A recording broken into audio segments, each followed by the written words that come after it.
Can a person with a below-average head be a genius? In conclusion, yes, it is possible. There are people who have proven this. Stuart Mill, one of the greatest thinkers of the 19th century. He provided the ideological basis for modern democracy and is recognized as the last political economist who is well-versed in economics. He wasn't a genius with great achievements from the start. I just practiced a different way of reading from others. In today's video, I will introduce the 7-step reading method that the good Stuart Mill personally used, which gave birth to numerous geniuses such as Winston Churchill, Thomas Edison, and Einstein over the past 200 years. Of course, it makes you an expert in one field, so please follow along. Read a commentary first before reading a difficult book. Reading a book on a difficult subject is always a pain. Fear comes before you even read. In this case, it is difficult to forcibly leave any effect. In this case, before reading a difficult book, it is better to first read the explanation that explains the book in an easy way. By looking at the commentary, you can get rid of the fear of a book with a difficult subject. Also, if you look at the commentary and read difficult books, you will find yourself reading easily with confidence. Some may think that reading the commentary first is a waste of time, but never. It is much faster to read the manual first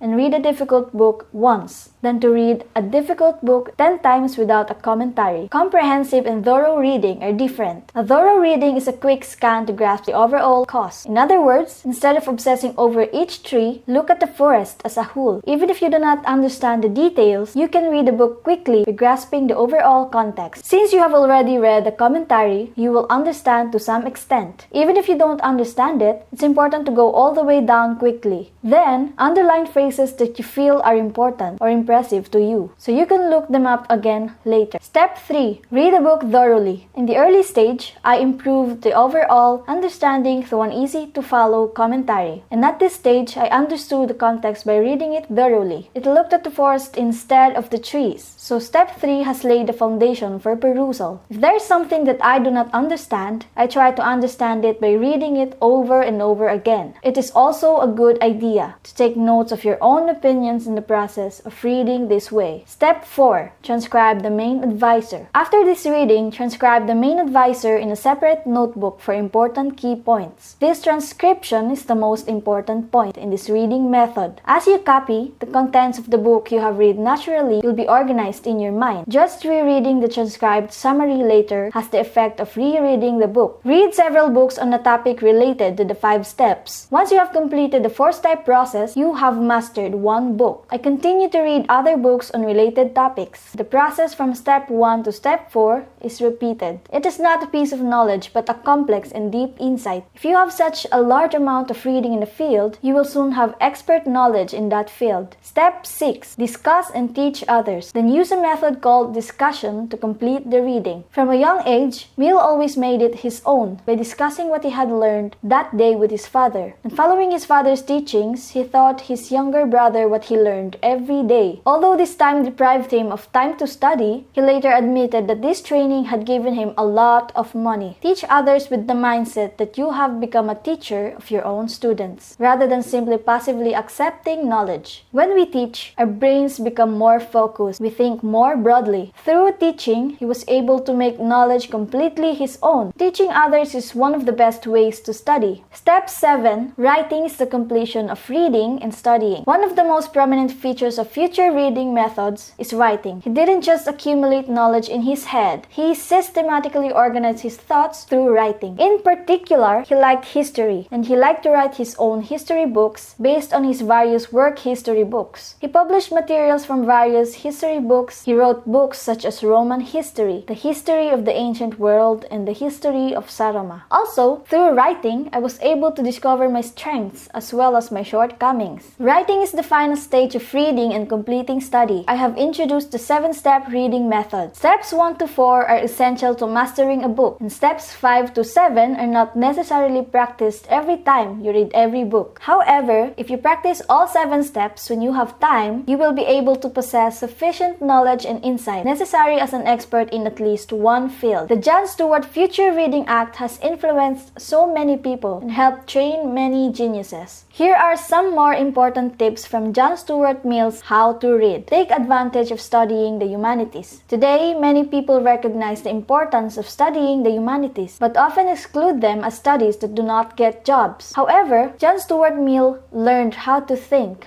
through the study of the humanities. As the humanities are the root of all disciplines, they can serve as a basis for any study. Please never exclude the humanities because they are not directly related to your livelihood. If you take the time to study the humanities, you will surely enjoy great benefits. Recognize the importance of the second tip, output. Mill was able to become a complete one with the knowledge he had acquired because he was constantly outputting rather than simply inputting knowledge. If reading is the input of knowledge, the discussions he had with his father and teaching his brother are all outputs of knowledge. If you keep knowledge in your head, you will forget it over time. However, if you go through the cycle of presenting thoughts and criticism revisions through the output, it will come into your mind again. The knowledge gained through this process becomes true knowledge because you can get a food from the other person. If you know the principles of study and study properly, you will be able to obtain much more effective, practical, and applicable knowledge. Winston Churchill, Thomas Edison, Albert Einstein. These men who did great things to change the future of mankind were not born geniuses. I just practiced one study method consistently. This is the study method of John Stuart Mill because he received his father's extraordinary teachings and consistently practiced them. It is a systematic study method that inputs input based on the humanities. It is not knowledge that is buried in your head and then volatilizes when you do not know when. Everyone has a treasure that can be taken out of the storage in memory and used whenever needed. How about practicing the reading method to make your treasure from now on? It was a bookmark. I wish you success and happiness.